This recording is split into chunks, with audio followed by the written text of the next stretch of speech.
From the Ukraine, Tom Mutch joins us again. Tom, good morning, New Zealand time to you. Yeah, and good morning here as well. Quite a relaxing morning, probably the most relaxing I've had in a while.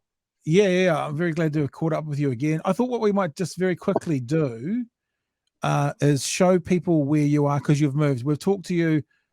I don't think we ever got you in Kyiv. I think you and I were communicating when you were in Kyiv, but then we spoke to you Yes, for the first time when you were in Lviv. So I wanted to show people a bit more about where you've been. So here, Ukraine is here, massive body. Obviously, Kyiv is here in the center, which we're talking about. When we talked to you, you were in Lviv, but since then, and we'll talk about this shortly. You told us you were going to go back east, and you have been back to yep, Kyiv, which I want to talk to you about. But right now, you're yep, down in this region here. exactly. I'm staying at a friend's house here.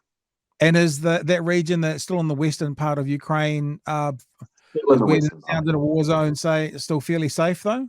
More well, that people do say they hear the air raid sirens and stuff here, but I'm not aware that there's been any kind of fighting or damage in this particular area.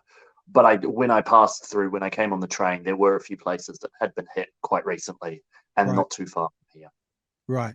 I'm interested as to actually your daily movements. I've actually got your Twitter feed. I'll bring another picture back up as well. I've got your Twitter feed here, which, as I said to you last time, I'm fairly addicted to at the moment. This is a photo that you put out the other day, or you tweeted out with some other reporters out there. Yep. This is not supposed to sound flippant, obviously, but you look a bit like a tourist because the other guys are in flak jackets and helmets and army gear, and you've got your jeans and sort of a hoodie on. Is there an actual reason for that? Are you trying to like be less conspicuous, or is that just how you roll? To be perfectly honest, and everyone makes their own determinations about this, is about where they wear the kind of the gear and the body armor. I don't Yep. like to do it when. So what we're talking about here, we're talking about an outpost, but we're not talking about a contested front line. I Okay. prefer to leave the sort of the armor and the stuff until I'm actually there, right? Like Right. until I actually need it. One, I think it. I can sometimes honestly, I think it looks a bit poncy.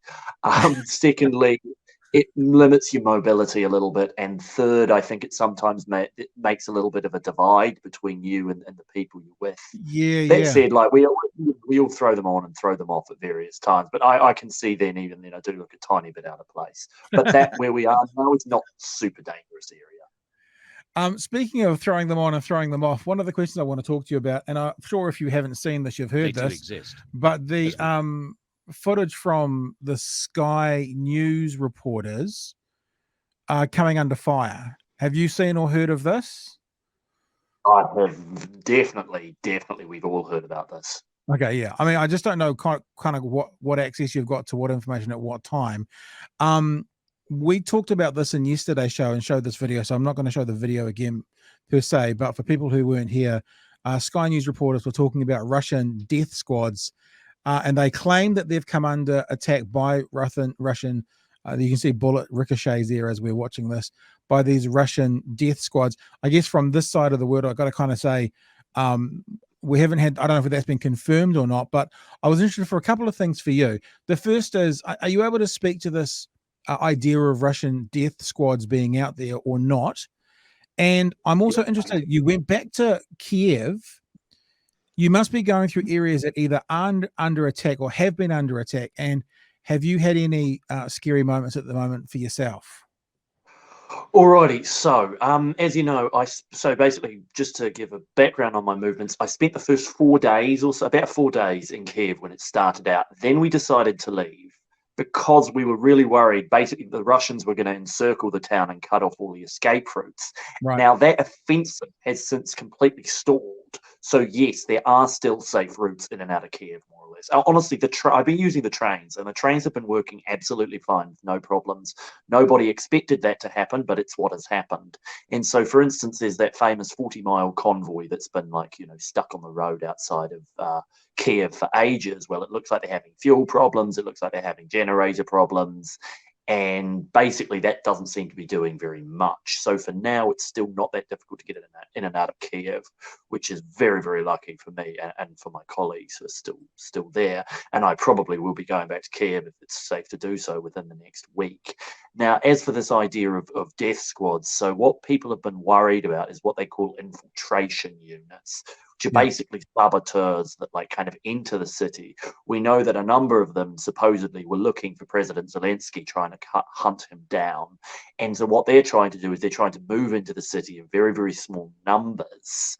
And basically be able to conduct like kind of sabotage raiding operations.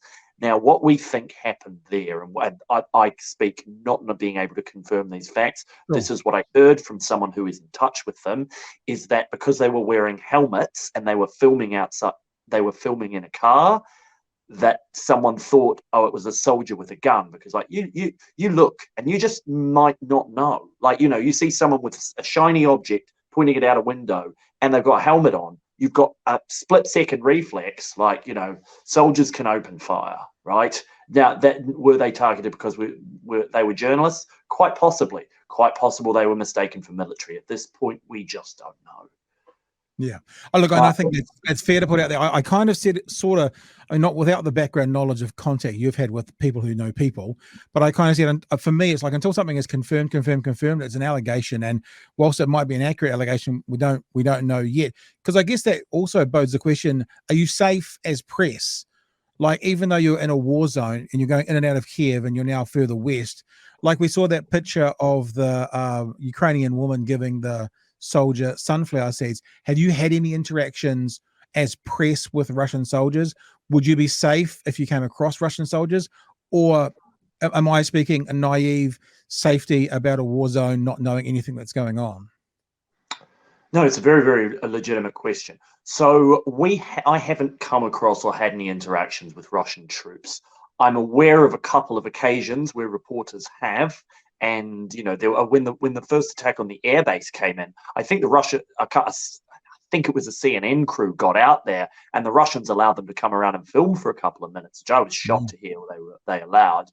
Now, honestly, it completely depends. If you run into, say, a disciplined, organized Russian military commander who knows your press and doesn't want to cause an international scandal, you'll probably be fine. What if you happen to run into some more kind of hungry, starving conscripts who are out in the middle of nowhere and want to rob you for what you've got on you?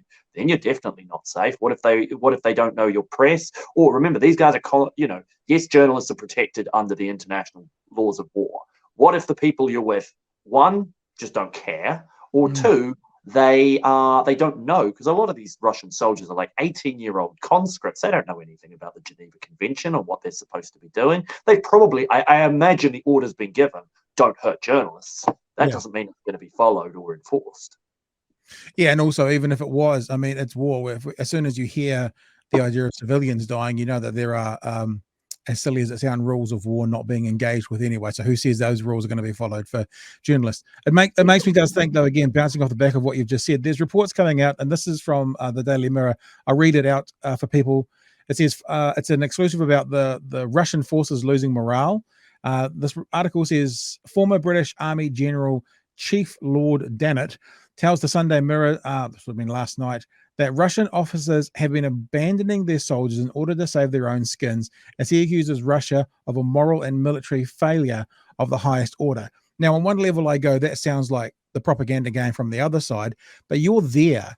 Are you hearing stories? Are you seeing incidents where, I mean, we are hearing about some soldiers just kind of giving up and literally being given a phone to call their mums, but is this happening en masse over there, as you understand? Are Russian 18-year-olds, conscripts, just putting down their arms and walking away, or are we getting the 1% good stories to try and build the morale of the West, so to speak?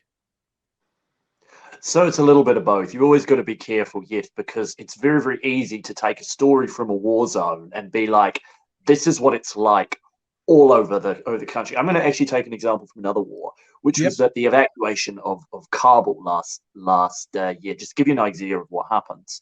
Now, I wasn't there in Afghanistan. I came to Afghanistan about a month and a half later, and I spoke to a lot of my colleagues and I was like, wow, living through the fall of Kabul must have been absolutely crazy. We all saw the scenes on TV, and they were like, no, it actually really wasn't. It was really calm.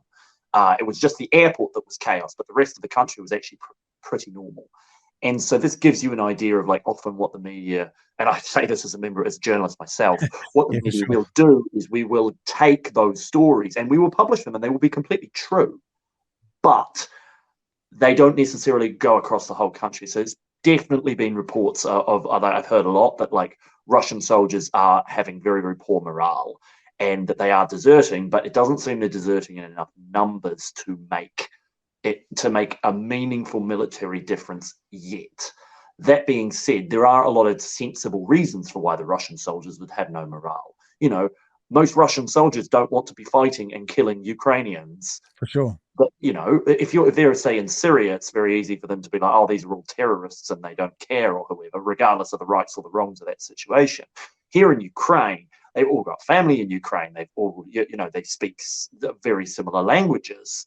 They've been told this is, they're the Slavic Brotherhood or whatever. And now you're expected to like kind of kill these people in effectively cold blood. A lot of the conscripts we understand weren't even told they were going to a war. They were told they were going on exercises, and then all of a sudden they're given a rifle and said, "Go to Ukraine, take over Kyiv," and it was just like seems like that there's been a catastrophe. And of course, the Ukrainians, on the other hand, are extremely determined. And they were probably the Russian soldiers were just told, "Oh yeah, you're going to liberate these people from this crazed government. You'll be welcomed with open arms." And then all of a sudden, they come into this extremely fierce resistance. At the first ambush, I think that kind of idea gives off. They realize how much they've been lied to by their superiors, and at the desertions, they make sense. Yeah, wow, it's just shocking story all round. You said you went back east. You went to Kiev. I'd be interested to know what your take on Kiev was at the moment. When we first saw the stories 10 days ago or so, and that was the focus of the Russians' army to get in there and take control. You've just been in. You've just been out. What was your experiences in Kiev? So Kiev is calmer now. Like at first it was kind of not panic, but like very kind of chaotic. Everyone was very, very scared. No one knew what would happen. No one, we were hearing reports the city's going to fall in 48 hours. The Russians are coming tonight. They're putting all of their men behind it. Now things have kind of eased into a bit more of a kind of an equilibrium. Most of the people who were going to leave, they've now had the chance to leave. As I said, the trains were still working. I got on my train. I got to my train station 10 minutes before the train left, and I was able to just walk on and get a seat. Right. So those who are going to stay are going to stay. And so what's now happening is it's basically, everyone who isn't a journalist, everyone's picked up a rifle. There's military preparations all over the streets, sandbags, tank traps, snipers in the windows, everything like that. And so it's just they've really, really prepared the city like much, much better than they had a few days ago. Now in the center of Kiev, it's pretty quiet. You hear the occasional air raid siren, the occasional kind of missile going over your head, but it seems like the Ukrainian anti-aircraft's holding up really well, and none of them have managed to really smash into Kiev yet, and they're all shot down. Now, on the outskirts of Kiev, which I went to briefly, that photo you posted before, that was actually taken just after we got back from those outskirts, or kind of close to those outskirts. There's a lot of fierce fighting going on there. Like even from that position where we were, we could hear chat, chat, chat, chat, like this kind of small arms fire going for like minutes at a time in the background, probably 3 or 4 kilometers away. There's a lot of armed men there. They're pretty tense. They're pretty nervous. But at the same time, they don't look like the kind of soldiers who look like they're fighting an unwinnable war. The morale is still pretty high. Well, we talked about that. I mean, this is the third time you've been on, thankfully. We talked about that, and maybe the first time is that you've got a bunch of Ukrainians who are battle hardened on that eastern border from fighting Russian separatists for the past decade. Now against a bunch, I'm sure there's more than just 18-year-old, but a bunch of 18-year-old conscripts who kind of don't want to be there. So it's like smaller force with more heart and passion for it, larger force of boys who don't really want to be there. What's going to happen? And I guess that's part of the reason they're holding the line on some level. I think that's definitely true. The thing is, it is a bit of a Hollywood story, but it's also it also fits the facts as we know them. So just because it's a nice narrative, it doesn't necessarily mean that it's completely wrong. I know how you say it is Hollywood story. I'm just thinking, as long as Ben Affleck doesn't get involved like he did with Argo and completely fuck it up, that'll be fine on the big screen once we're done. I'm going to bring up that map again that we were at. So by the way, but Sean Penn was here. Sean Penn spent about 2 weeks in Kyiv, including, as we understand, during the war. So, oh well, there you go. You were talking about getting into Kyiv, and you're talking about around the outskirts of it, and you're talking about to the west of Kyiv. I'm just hovering over Kyiv for people to see it right now. I'm wondering about the east of Kyiv, between Kyiv and Russia, what it's like. And I'm also, this would be an appropriate time to ask you, down there in the southeastern part of the Ukraine that I'm hovering now, if people can see their screen, there was supposed to be a ceasefire to allow, I think it was up to 10,000 civilians out. That ended up sort of not being a ceasefire. I'd like to know from you, what's life like between Kyiv and Russia, so east of Kyiv, and if you've got any thoughts, if you heard anything, any inside word on what actually happened with that supposed ceasefire. Alrighty. So anything east of the Dnieper River, which is that big river which kind of cuts Kiev in half, and is considered by a lot of people to be where the Russians want to take up to. I'm speaking from secondhand knowledge, so I don't necessarily know myself. I haven't been there yet. Well, I've been to the Kiev side of it, but I haven't been to the east. So we understand that things are pretty difficult in most of those places. Kharkiv, which is a city like kind of an eastern city very close to the Russian border. That's one of the cities that's been taking the most fire. Like, this is the place where, dozens, up to hundreds of civilians have been killed by sort of unguided Russian artillery or airstrikes.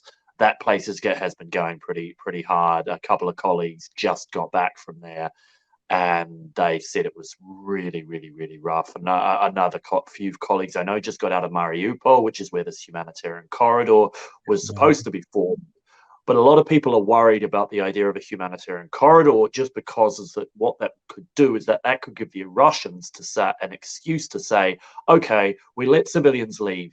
Anyone who stays there is a Nazi or a saboteur or whatever, and give them kind of an excuse to blow the hell out of the place. It's like, that's what they did in Syria, right? They said anyone who stayed is a jihadist. So we have carte blanche to just go all out. So there's a lot of mistrust on the Ukrainian side for whether that, these humanitarian corridors actually go through or not. I'm not privy to the exact details, but that's what I understand the thinking is. And I actually will be traveling to the south within the next couple of days to the city of Odessa, which is kind of where a lot of people expect another Russian offensive to be in the next few days. All right. I was wondering, in that area in the west that you've been traveling to those borders through some of your days. Have you been recently to any of the borders, and do you know what's happening with the humanitarian aid and efforts at the borders at the moment? So it kind of waxes and wanes. I first went to the border. I'm kind of losing track of the days here, but I believe it was last Wednesday or Thursday. But kind of everything just kind of blurs into one. And the first day was a really, really bad situation. And I don't mean this as like an attack on like the Ukrainian or the Polish border guards or the efforts or whatever. But when you're talking about trying to get 1.5 million people over a border in a week and a half, it's like, yeah, there's going to be problems, right? There's going to be just logistical problems. And there were like people who've been there. Literally, most of them, I have to be honest, were like, kind of immigrants. I met people from Rwanda, from Eritrea, from Nigeria, Congo, India, Pakistan, and they were kind of given like a lower priority. They were still getting through, but it was taking them like 3-4 days. Some of them had literally been kind of sleeping to some of their jackets and were like really, really cold and tired and hungry. And some of them had to be taken to hospital when they got to the Polish side. And now I did go back to, this was the Polish border, and I did go back there the next day, and the situation had eased. Most of those people had passed through and been able to cross. But then I heard a couple of days later that it was chaos all over again by a friend who went back there. So yeah, it just kind of waxes and wanes depending on the situation. But I do understand it's easing up a little bit over time. As your role as a journalist, obviously you're speaking to Ukrainian people. I was wondering a couple of things. The first was, what news are the Ukrainian people getting about support for them around the rest of the world? I mean, are they hearing things like the article I got up at the moment, that there is anti-war protests going on in Russia right now, where anti-war Russian protesters are getting arrested, 4,500 taken away, in support of the Ukrainian people, or I guess you could say at the very least against the Russian invasion of. Are the locals hearing that? Do they know? Look, yeah, so one of the things about Ukraine that makes it an interesting war to cover is that you're talking about a society that is deeply, deeply digitally native. Like everybody here is connected to the internet, uses Instagram, TikTok, whatever kind of social media platform they use, and is consuming news absolutely constantly. I mean, as I said, Right. one of the craziest moments for me was literally being in that bunker on the second day, and everyone just had their phone out and was just scrolling Instagram to see what was happening with their family, Twitter to see what the news was. So yeah, they know like pretty much what's going on. And Ukraine, especially for post-Soviet countries, has like a pretty remarkably free press as far as things go. I'm not saying it's perfect. There have definitely been press freedom issues, but nothing on the scale that you've seen in Russia or Belarus or Kazakhstan or any of the other kind of post-Soviet countries. So yes, Ukrainians know what's going on. Do they? A lot of them I've asked about this thing in Russia. Some of the people are very supportive. Some people say, we don't really have that much sympathy for them. We're the ones who are going to die here. Yeah. One Ukrainian put it to me being like, if you're not protesting, you're complicit. So Right. I won't make the judgment call there, but that seemed to be, if you're not protesting, you're not risking something to try and stop this invasion, you're complicit. So that I would say would be the majority opinion. Because I was also thinking about, like, I'm seeing footage of, liquor shops in London tipping out all their Russian vodka. And in fact, I even heard a story today, as minimizing as it sounds, of some university students from Otago going into a local fruit shop and seeing that some of the product was Ukrainian. So they bought it. They bought the product in the fruit shop just because it was Ukrainian. What, I don't even know what it would be, but they did it. So it's, yeah, I was just wondering if they get the vibe that the world is with them. And it sounds like what you're saying is that they do. Well, yes and no. So yes, they get the vibe the world is with them, Yeah. but okay, put it this way, like, in what way does it help the Ukrainian military situation about a bunch of bartenders in London pouring Russian vodka Yeah, down the yeah, yeah, train? yeah, yeah, yeah, yeah. So you're saying where are the but where are the American jets? If you're with us, where are the American jets? Exactly. It's like that Yeah. they're like, okay, these are nice symbolic actions. Yeah. Where the hell is the military support, right? Yeah. I mean, the funniest one. I'm sorry, I know we don't want to make light of it. Was like something Sure. like the International Cat Federation was having like a cat beauty contest and banned Russian cats from entering. I mean, some of this stuff is pretty ridiculous, and I don't think there's any Ukrainians who really believe that something like that is going to make any sort of difference. I think I saw on our news tonight, New Zealand's just announced sanctions, etc., freezing assets of Russian oligarchs in New Zealand. I saw a story about a $40 million like housing resort from a Russian oligarch in New Zealand that's been frozen. There's a list of 100 people that now can't travel through or have money come through New Zealand from Russia.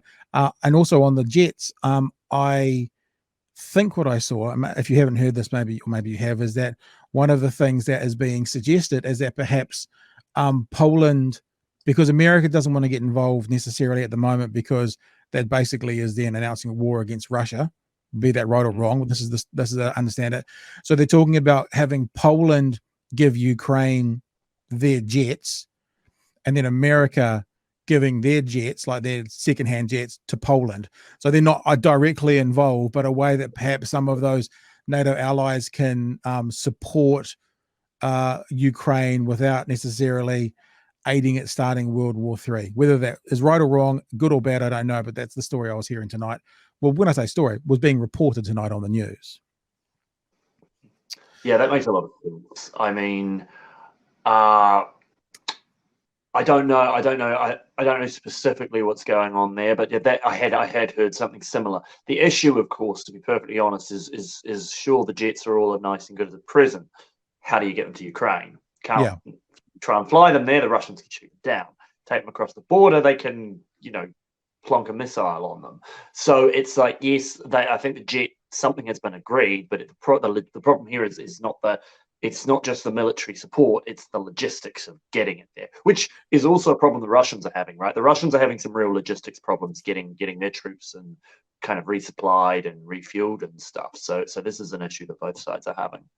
And there's also talk of the no-fly zone over Ukraine and calling for a no-fly zone. And for people who don't quite understand this, and look, you're the expert, Tom, so you can add to or correct me on this exactly, is that if a no-fly zone is declared, then what happens is the no-fly zone has to be like kept.